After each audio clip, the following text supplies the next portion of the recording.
Dhallywood superstar Shakib খানের একের পর এক ধামাকায় এবার যোগ হলো আরও এক নতুন চমক।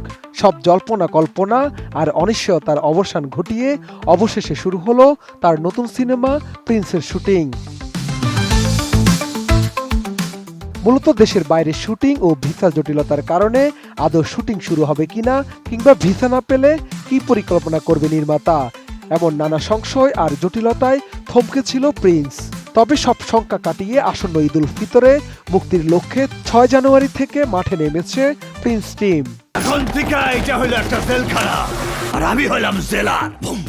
২ শতাধিক ফিকশন ডকুমেন্টারি নির্মাণের পর প্রিন্সের মাধ্যমে প্রথমবার সিনেমা নির্মাণে এসেছেন পরিচালক আবু হায়াত মাহমুদ। এটি নির্মিত হচ্ছে ক্রিয়েটিভ ল্যান্ড ফিল্মসের ব্যানারে। প্রযোজনায় আছেন শিরিন সুলতানা। সংশ্লিষ্টরা জানান, ঢাকায় ৪ দিন শুটিং করে বাকি কাজ শ্রীলঙ্কায় হবে।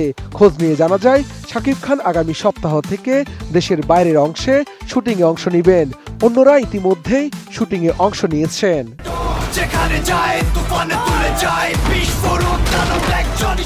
আসন্ন ঈদুল ফিতরে মুক্তির টার্গেট করে শুটিং শুরু হওয়া প্রিন্স সিনেমায় শাকিবের সঙ্গে দেখা যাবে ৩ নায়িকাকে।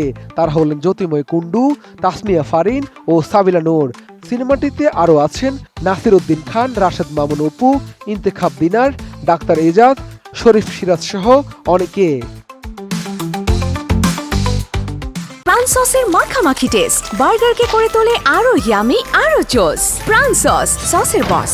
এর আগে সিনেমাটি নিয়ে যখন আলোচনা চলছিল, তখন গুঞ্জন ছড়িয়েছিল প্রিন্স ৯০ দশকের ঢাকার আন্ডারওয়ার্ল্ড গ্যাংস্টার কালা জাহাঙ্গীরের জীবনী নির্ভর। তবে নির্মাতা হায়াত আগেই পরিষ্কার করেন, তারা যে সিনেমাটি নির্মাণের উদ্যোগ নিয়েছে সেটি নির্দিষ্ট কোনো ব্যক্তির জীবনী নির্ভর নয়। এটা স্রেফ গুজব ছাড়া কিছুই নয়। বিগত বছরগুলোর মতো ২০২৬ সাল শাকিব ভক্তদের জন্য দারুণ একটি বছর হতে চলছে। চলতি বছরে নায়কের অন্তত ৩টি সিনেমা মুক্তি পাওয়ার কথা রয়েছে। এর মধ্যে বড় আয়োজনে শুটিং শেষ হয়েছে সোলজারের, সবশেষ সংযোজন প্রিন্স। তোমার জন্য দেশ নাকি দেশের জন্য তুমি? এছাড়া সম্প্রতি আরও একটি নতুন সুখবর পেয়েছে শাকিব ভক্তরা। সুপারস্টার নাকি ফের রোমান্টিক ধাঁচের ছবিতে ফিরছেন, যেখানে থাকছেন একজন পাকিস্তানি নায়িকা। ইতিমধ্যে নাকি দেশটির কয়েকজন নায়িকার সঙ্গে যোগাযোগও হয়েছে।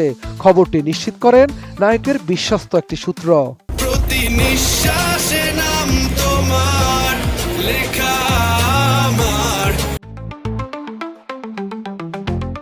শাহাদাত রিফাত, ATN নিউজ, ঢাকা।